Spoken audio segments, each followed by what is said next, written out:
عقد يوم 17 من آذار مارس عام 2011 مؤتمر تحت شعار إيران تنتفض من أجل الحرية الأفق المستقبلي للسياسة الأمريكية في قاعة كانونكاكس في مجلس النواب الأمريكي في العاصمة الأمريكية واشنطن.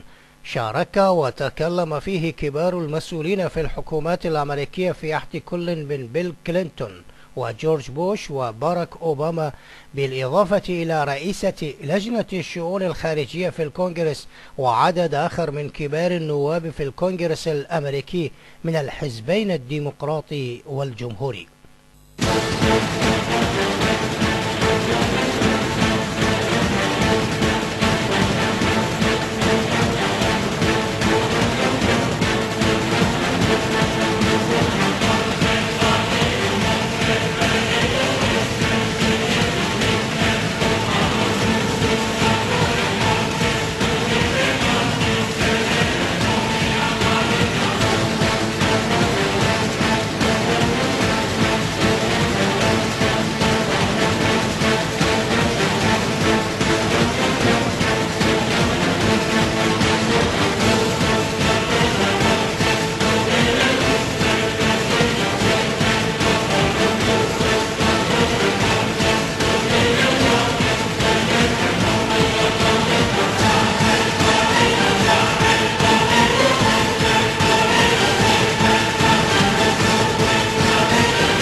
Thank you.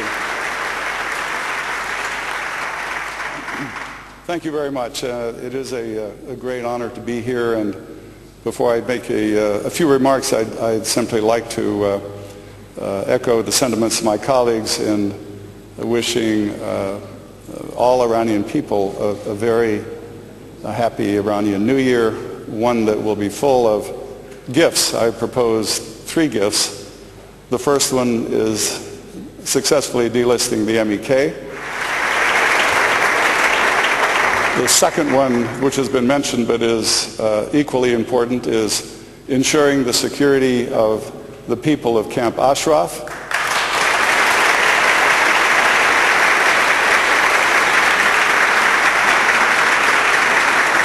And the third is to support the popular movement for freedom as expressed by Iranians both inside and outside of Iran. We should give the people of Iran the opportunity to get control of their destiny and experience freedom, not in 10 years or 20 years, but beginning in this new Iranian New Year. It is time to insist, as we did from 2003 to 2009, that the security of the people at Camp Ashraf be guaranteed by the Iraqi government. In addition to changing our policy in the sense of, as Governor Dean just said, insisting on the government, to the government of Iraq, that it do the right thing, something that they agreed to do in 2009 when power was transferred. I also think the United Nations should do its share with regard to assuring the security of the people at Camp Ashraf. They deserve our full protection.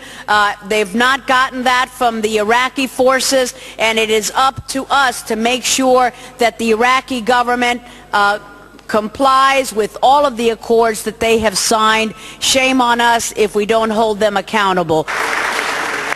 In Ashraf, there are 3,400 peaceful Iranians, women and men. They are under now a kind of assault by their proxy, the Prime Minister of Iraq.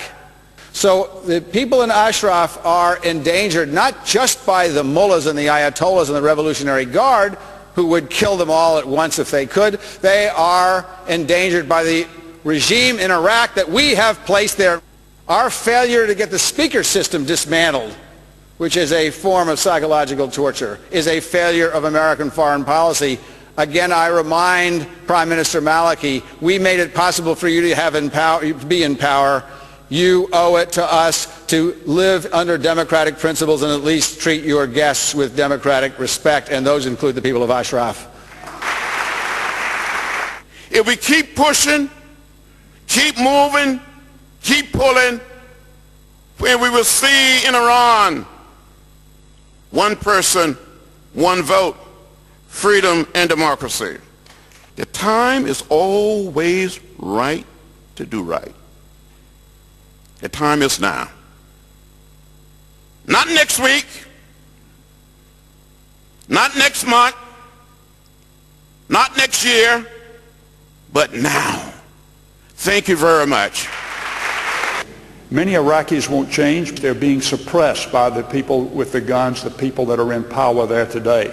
And so compounding that issue is the fact that Iran has the largest organized resistance to Iran's current, and the MEK is the only organized movement with a clear platform calling for a secular system in Iran.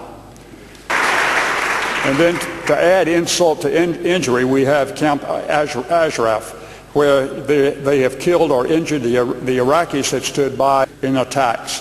They stand by today as the 210 loudspeakers blurt out obscenities, and just the idea of living with that is something that says we need to take action right now. It's time for us to get consistent in our message as well and to stop our contradictory policy regarding MEK. And it's within Secretary Clinton's power to do just that. And it would have the effect as well of removing the pretext that the current government of Iraq has for not protecting the residents of Ashraf, who, as you know, are members of MEK and have been subjected to harassment and brutality that you just heard about from Judge Poe at the hands of Iranian agents, with the tacit approval and at times with the active encouragement of the Maliki government in Iraq. They are not entreating us to create a no-fly zone. They're not begging for military intervention. They're not asking us to assault the fortress of Normandy. They're asking for a simple decision. Take us off the list. We will fend for ourselves. Now, in 1997, our State Department was desperate to find a way to create peace and harmony and love between the people of the United States and the mullahs who are running things in Tehran. So they decided to list the People's Mujahideen as a foreign terrorist organization. I've got to ask the State Department, how's that peace, love, and harmony thing working out for you? And it is about time that we examine what the European Union did in 2009, and that was remove the MEK from their list. Thank you very much. The Iranian regime is doing what it can to destroy the bastion of freedom in Ashraf through its proxies in Iraq. And the international community must ensure that the means of pressure and intimidation and inhumane restrictions on the people of Ashraf stops, and that the people in charge soon lift the abuse, the oppression, the intimidation. One problem that is facing our friends and your families and your neighbors in Ashraf are 210 loudspeakers that are constantly blasting into Camp Ashraf propaganda and hate. The people of Iran, the people at Camp Ashraf only seek the human dignity of being respected for who they are. Miriam, who has carried the struggle of freedom, only seeks human dignity. We can and should do so. Careful, prudent, and thought-out support to the organized, effective, and ever-present Iranian opposition. It's called PMOI. All of the Middle East is erupting and crying for democracy. We must not stand in the way. Immediate revocation is essential. And how important it is to have a resistance, and also because as we see the changes in the Arab world and we see Iran tightening down. Indeed, the recent uprisings in North Africa drew inspiration from the 2009 democratic protests in Iran.